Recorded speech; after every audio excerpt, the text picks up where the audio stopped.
Hi hello welcome to our channel. నేను మీ సిరి. ఈరోజు మనం చెప్పుకోబోయే కదా ఇష్టమైన సకడ పార్ట్ 188. కథలకు వెళ్ళే ముందు లైక్ చేయడం మరవకండి. వేద ఏడుపు ఆ కారిడార్ మొత్తం మారుమోగిపోయింది. మేఘన ఆపరేషన్ థియేటర్కి వెళ్లే ముందు ఆమె నవ్విన నవ్వు ఇంకా వేద కళ్ళ ముందే మెదులుతోంది. వేద కింద కూలబడిపోతుంటే గట్టిగా పట్టుకున్నాడు హర్ష. ఏవో అస్పష్టమైన జ్ఞాపకాలు ఆమె మనసు పొరల్లో నుంచి బయటకు దూకినట్లు ఆమె మనసుని అల్లకల్లలం చేస్తున్నాయి. గగన్, ఒకసారి హాస్పిటల్కి రా అని హర్ష అన్నాడు. ఏమైంది? నిర్లిప్తంగా అడిగాడు గగన్. ముందురా చెప్తాను అని అన్నాడు హర్ష. ఇప్పుడు నాకెక్కడికి రావాలని లేదు అని గగన్ అన్నాడు. ముందు బయలుదేర్రా. హర్ష గొంతు ఆజ్ఞాపించినట్టుంది. వస్తున్నా. గగన్ కాల్ కట్ చేశాడు. చిన్న పనుంది, బయటికి వెళ్తున్నాను మామ్. దిగాలుగా ఒక్కటే కూర్చున్న తల్లితో చెప్పాడు. అప్పటికే రేవతి ఆరోగ్యం క్షీణించినట్టు ఆమె స్పృహలో లేదు. మౌనంగా తల ఊపింది. అతను వెళ్తూ వెళ్తూ వెనక్కి తిరిగి తల్లి దగ్గరికి వచ్చాడు. తల్లి చేతిని పట్టుకుని తన చెంప మీద ముద్దు పెట్టుకున్నాడు. మాలవిక కళ్ళెత్తి చూసింది. నీ మాటలు నేనేం బాధపడట్లేదు మామ్. అతను నవ్వడానికి ప్రయత్నించాడు, కానీ నవ్వు రాలేదు. ఆ మాటను వినగానే ఆమె ఒక్కసారిగా ఏడ్చింది. Sorry Gagan, sorry. ధరణిని చూస్తుంటే భయం వేసి ఆవేశంలో ఆవిడిక చెప్పలేక కొడుకు చుట్టూ చేతులు వేసి అతని పొట్ట దగ్గర ముఖం దాచుకుని ఏడవసాగింది. అతనేం అనలేదు. తల్లి తల మీద నెమ్మదిగా నిమిరాడు. ఆమె అలా మాట్లాడడానికి కారణం ఆమెకి ధరణి మీద ఉన్న ప్రేమని అతనికి తెలియకపోలేదు. ఆ విషయానికి అతనేం బాధపడట్లేదు కూడా. హర్ష కాల్ చేశాడు. వెళ్ళొస్తాను. ఆమె కళ్ళు తుడుచుకుంటూ దూరం జరిగింది. గగన్ అక్కడి నుంచి హాస్పిటల్కి వెళ్ళాడు. అక్కడ వేద, హర్ష బయట కూర్చొని ఉన్నారు. వేదకు చెకప్ చేయించడానికి ఏమైనా తీసుకొచ్చాడా? తను ఎందుకు రమ్మన్నాడో? అతన్ని చూడగానే వేద ఒక్క పెట్టిన ఏడ్చింది. అయోమయంగా చూశాడు గగన్. ఆమె ఏడుపుకి ఒకలాంటి కంగారు కూడా అతనిలో బయలుదేరింది. వేద చేతిని పట్టుకుని ఆపి ఆమె తనకు హత్తుకుని ఆమెను సముదాయించాడు హర్ష. గగన్ ఇంకా ఆందోళన, సందేహం కలగలిపి వాళ్ళ వైపు చూస్తుంటే లోపల మేఘన ఉంది పదా అని మాత్రం అనగలిగాడు హర్ష. అతను ఆ రోజు డేట్ చూసుకుని తను ఇక్కడెందుకుంది, ఇంకో 4 రోజులు తనకి సర్జరీ ఉంది కదా, చెకప్కి వచ్చిందా అని అడిగాడు అతను. సర్జరీ ఉందని నీకు తెలుసా? హర్ష అడిగాడు. అవును, ఈలోపు తన్ని రెస్ట్ తీసుకోమని ప్రశాంతంగా ఉండమని చెప్పాను కదా అని గగన్ అన్నాడు. సీరియస్గా ఉన్నప్పుడు సర్జరీ ముందే చేయించాలి కదా హర్ష అడుగుతుంటే, లేదు, తను దానికి సిద్ధంగా లేదని చెప్పారు. అతని మాటల్లో ఓ నిర్లిప్తత స్పష్టంగా కనిపిస్తోంది. హర్ష ఇవన్నీ ఎందుకు అడుగుతున్నాడో తెలియట్లేదు. హార్ట్ పెయిన్ ఫీల్ అయిందా మేఘ అని అడిగాడు గగన్. గగన్ అలా అడుగుతుంటే లేదన్నట్టు తలాడించాడు హర్ష. అతడు కాస్త ఊపిరి పీల్చుకుంటున్నట్టుగా, నేను ఇప్పుడు ఇవన్నీ చూసుకునే పొజిషన్లో లేను, నువ్వు ఇప్పటి నుంచి తన్ని చూసుకో అంటూ వెళ్ళడానికన్నట్టు వెనక్కి తిరిగాడు. ఇప్పుడు వెళ్తే నువ్వు మేఘన్ని ఎప్పటికీ చూడలేవురా. హర్ష మాటలకు అతను అక్కడే ఆగిపోయాడు. ఆ మాటలు అతని మెదడులోకి చేరగానే మరుక్షణం అతడు సర్పద్రష్టలా మారిపోయాడు. ఒక్క ఉదుటను వెనక్కి తిరిగి చూశాడు. అర్థాలు తెలియకుండా మాట్లాడామంటే చంపేస్తాను, ముందు తెలుగు నేర్చుకుని తగలాడు దవడ బిగిస్తూ కోపంగా అన్నాడు గగన్. హర్ష ముఖం బాధతో ఎర్రబడింది. స్నేహితుడి చేతిని పట్టుకుని మేఘన ఉన్న గదిలోకి తీసుకెళ్లిపోయాడు. అక్కడ ప్రణతి, ఆమె తల్లిదండ్రులు గట్టిగా ఏడుస్తున్నారు. గుమ్మం దగ్గర నుంచి గగన్ అడుగులు ముందుకు పడలేదు. అత్యంత ప్రశాంతంగా కళ్ళు మూసుకుని కనిపించింది మేఘన. హాయిగా నిద్రపోతోంది. ఆమె మెడ వరకు ఏదో తెల్లటి బట్ట కప్పి ఉంది. అతను తలుపు మరింత గట్టిగా ఒక చేత్తో బిగించి పట్టుకున్నాడు. అప్రయత్నంగా అతని గొంతులో గొటకపడింది. చూస్తున్న వాస్తవాన్ని నమ్మడానికి అతను సిద్ధంగా లేనట్టు అలాగే శిలాప్రతిమలా చూస్తున్నాడు. అతనికి నోట మాట రాలేదు. అప్రయత్నంగా ఆమె వైపుకి అడుగులు వేశాడు. ఆమె మీద కప్పబడిన తెల్లటి వస్త్రం నుంచి కాస్త బయట ఉన్న ఆమె చేయి కనిపిస్తోంది. అతని పేరులో మొదటి అక్షరం ఆమె చేతి మీద పచ్చబొట్టుగా శాశ్వతంగా లిఖించబడింది. మరింత స్పష్టంగా కనిపిస్తోంది. మేఘనకు చేయవలసిన కార్యక్రమాలు అయిపోయాయి. మేఘన శాశ్వతంగా మట్టిలో కలిసిపోబోతోంది. ఆ శ్మశాన వాటికలో అతను అలాగే ఓ చోట కూర్చుని ఉన్నాడు. హర్ష వేదన అక్కడికి రానివ్వలేదు. వర్షకి కాల్ చేసి విషయం చెప్పి ఇంటికి పంపేశాడు. వచ్చిన వారంతా మెల్లిగా ఇంటి బయట పట్టారు. గగన్ దగ్గరికి వచ్చింది ప్రణతి. అక్క, నీకు ఇవ్వమంది అంటూ ఏదో కవర్ అతని చేతికిచ్చింది. అప్రయత్నంగా దాన్ని అతను అందుకున్నాడు. ప్రణతి మౌనంగా అక్కడి నుంచి బయటకు అడుగులు వేసింది. మేఘన సర్జరీ జరిగే ముందు ఆస్తి అంతటినీ ప్రణతి ఆమె తల్లిదండ్రులకు అప్పగించేసింది మేఘన. ఆ తర్వాత ప్రణతి నా ప్రమేయం లేకుండానే గగన్ అతని భార్యకి మధ్య మనస్పర్ధలు సృష్టించి నన్ను బాధ్యురాల్ని చేశావు నువ్వు. నేను ఆ అమ్మాయితో మాట్లాడాను. ఆమె నమ్మినట్టుగానే ఉంది. ఇక మీదట వాళ్ళు సంతోషంగా ఉంటారు. దయించి వాళ్ళ లైఫ్లోకి వెళ్ళకు అంటూ చెల్లి చేతిని పట్టుకొని మనం కోరుకున్నవన్నీ మనకు అందితే అది జీవితం ఎలా అవుతుంది? గగన్ని నువ్వు ప్రేమించట్లేదు. అతని అలవాటులకి, అతని లక్షణానికి, అతని రూపానికి ఆకర్షితురాలు అయ్యావు.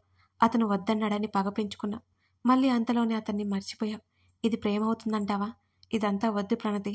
నువ్వు మనశ్శాంతిగా ఉండలేవు. నా మాట విని అతని గురించి ఆలోచించడం మానే. అప్పుడే నీకు మంచిది. మేఘన చెప్తోంది. నా ర్యాక్లో డైరీ ఉంటుంది. అది గూగుల్ డ్రైవ్లో వీడియో ఉంది. ఇవి 2 గగన్కి చేయొచ్చు సరేనా అంటూ ఆమె ఫోన్ ప్రణతి చేతిలో పెట్టింది. నేను వద్దన్నవన్నీ చేశావు. నా కోసం ఇది చేయవా ప్లీజ్? మేఘన కళ్ళ వెంట నీళ్లు కారిపోతుంటే ప్రణతి ఏడ్చింది. నీకేం కాదు మేఘ అంటూ ఏడుస్తూ మేఘన్ని హత్తుకుంది. నేను తిరిగి వస్తే ఇవన్నీ గగన్కి ఇవ్వక్కర్లేదు, గుర్తుపెట్టుకో. ప్రణతి భుజం తట్టి నేను తిరిగి రాలేను. ఆ విషయం నాకు అర్థమవుతుంది. జాగ్రత్త.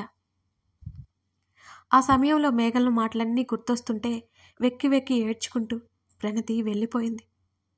దూరంగా కాలుతున్న చితి మంటల్లో మేఘన శరీరం కాలిపోతోంది. స్నేహితులిద్దరూ ఆమెను చూస్తున్నారు. ఆమె పరిచయం, ఆమె మాటలు, తనతో ఆమె గడిపిన రోజులు మెల్లిగా వారిరువురి కళ్ళ ముందు దృశ్యాలుగా కనబడుతున్నాయి. తనతో స్నేహంగా ఉండే మేఘన, ఆమె మాటలు, ఆమె సీక్రెట్స్, ఆమె అనుభవాలు ఎక్కువ హర్షతో పంచుకోవడం ఆమెకు అలవాటు. ఇప్పుడు అలాంటి ప్రాణ స్నేహితురాలు ఇక శాశ్వతంగా లేదు అనుకుంటుంటే హర్షకి ఆ విషయం జీర్ణించుకోవడం కష్టంగా ఉంది. అతను 2 చేతులు ముఖానికి అడ్డు పెట్టుకుని తల కిందకు వంచుకున్నాడు. ఇంటి దగ్గర వేద ఎలా ఉందో అనే ఆందోళన. వేదకేమీ గుర్తు లేకుండా ఇలా ఉంది. మేఘన స్నేహం గుర్తొస్తే ఇక వేద భరించగలదా?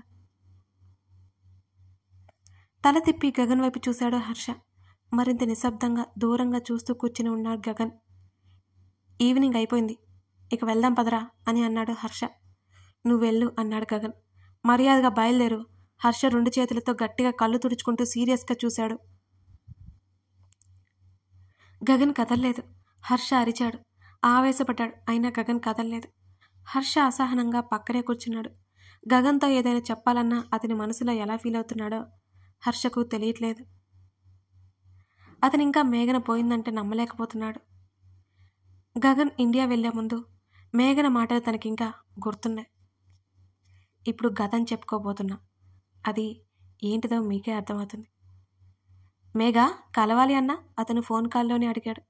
నీకు రెస్టారెంట్ అడ్రస్ షేర్ చేస్తాను, అక్కడికి రా గగన్ అంది మేఘన. వస్తాను. టైం ఏంటి? నైట్ డిన్నర్ అక్కడే. అతను సరే అని కాల్ కట్ చేశాడు.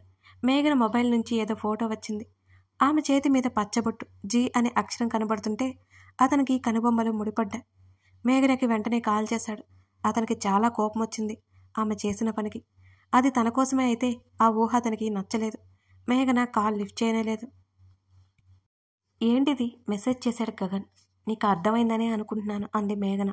మేఘ కాల్ లిఫ్ట్ చేయి. మేఘ ఇరిటేట్ చేయకు. అతను చెంప పగలగొట్టాలనిపిస్తోంది. అంత కోపం వస్తుంది గగన్కి.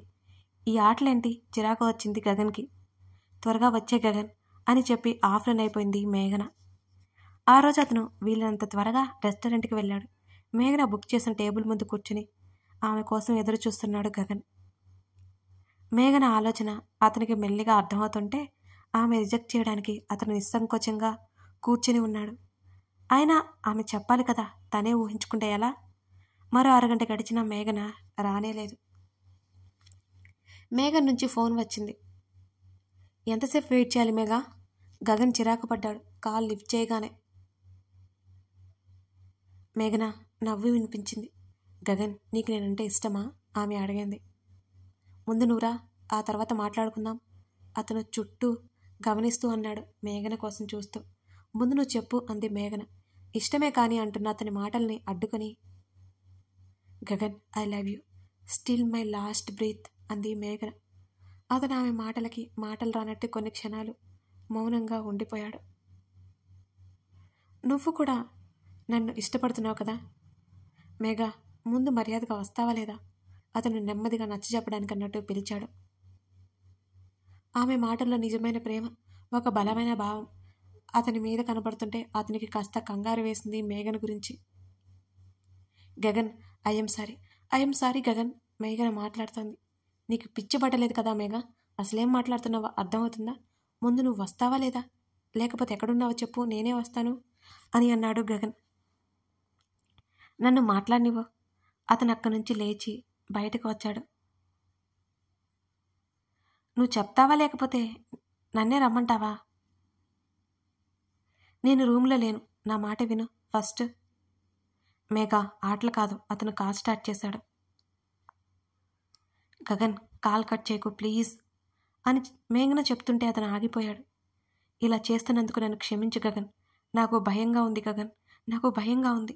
నీ ప్రవర్తనలో నేను నీకు కూడా ఇష్టమే అని నాకు అర్థమవుతుంది. అప్పుడప్పుడు ఇష్టం లేదు అని సందేహం కలిగేది. కానీ ఇప్పుడు నేను నీ కళ్ళలో నా కోసం కంగారు చూశాను అనగానే అతను కారు బ్రేక్ వేశాడు. అంటే ఇంతవరకు మేఘన కూడా అదే రెస్టారెంట్లో ఉందా? కానీ నాకు భయంగా ఉంది. నువ్వు కూడా నాకు దూరం అయిపోతావేమోనని నాకు భయంగా ఉంది. నేను ప్రేమించిన ఇష్టపడిన ఏ ఒక్కటి నాకు సొంతం అవ్వలేదు. నిన్ను దూరం చేసుకుంటానని నాకు భయంగా ఉంది గగన్. అది నేను భరించలేను గగన్. అందుకే వెళ్ళిపోతున్నాను, నీకు దూరంగా వెళ్ళిపోతున్నాను. మేఘా, ముందు నీతో ఒకసారి మాట్లాడాలి ప్లీజ్. ఎక్కడున్నావో చెప్పు. అతనంత రిక్వెస్టింగ్గా ఎవరిని అడగలేదు అప్పటి వరకు. ఆమె మైండ్ సెట్ కరెక్ట్గా లేదని అతనికి అనిపిస్తోంది. అది ఒక ఫోబియా అని అర్థమైపోయింది కూడా. అలాంటి ఫోబియా గురించి అతను ఇంతవరకు ఒకసారి విన్నాడు ఇంతకుముందు. ఆమెకి ఆ సమయంలో మెల్లిగా నచ్చ చెప్పాలని అతనికి అర్థమైంది. నేను నీకు ఇక కనిపించను. నువ్వు నన్ను పట్టుకోలేవు. నువ్వు నన్ను ఎప్పటికీ మర్చిపోకు. నీకు ఈ బాధను కలిగిస్తున్నందుకు క్షమించు. Good bye. మేఘన కాల్ కట్ చేసింది. నిజంగానే ఆమె అతనికి షాక్ ఇచ్చింది. అతను తిరిగి కాల్ చేశాడు. ఆమె సూసైడ్ లాంటివి ఏమైనా చేసుకుంటుందేమోనని అతడు కంగారు పడ్డాడు. ఎంతైనా ఆమె తన ప్రాణ స్నేహితురాలు. తర్వాత ఆమె కోసం వెతికించాడు. ఆమె కనిపించలేదు. అసలు ఎక్కడికి వెళ్ళిపోయిందో ఆమె జాడే తెలియలేదు అతనికి.